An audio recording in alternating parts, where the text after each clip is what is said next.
Here is an LED flashlight from WARSUN. They sent me this so I could check it out. In the box you have the flashlight, charging cord, and a little band, and also instructions. This is pretty much like a utility flashlight. You can clip it to your belt here. You've got a magnet on one side here, and then you have several ways to use the flashlight. So power button, woo, that's bright.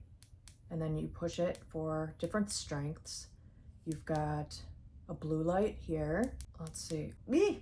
Okay, that's the side light. I just flashed it right into my eyes. So that has different strengths. I mentioned the magnet back here. So single clicking the main light switch gets you low, medium, and high.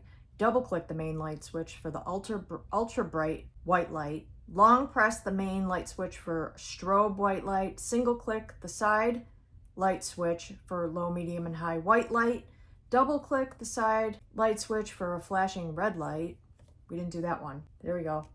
There's the flashing red light. So there's a red light. Ooh, I could play with my dogs with this. So these buttons have lots of functions. You can long press, double click to get them to do different things.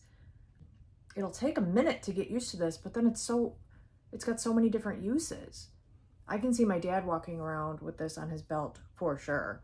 And also, we just had a power outage and lost power for 4 days. So I'm on a mission to get all kinds of things like this. I also would like to put this in my glove box because if there's ever an emergency on the road, this could be very useful as well. And I could put the lanyard on and then have lots of different ways to wear it or store it. And I think it's a great size. You could see next to my hand, that's the size of it, but it's got a really bright light for this size and lots of different lights. So I think this is an excellent little tool to put in my emergency kit or just an everyday toolkit. My husband would also use something like this quite often, I know.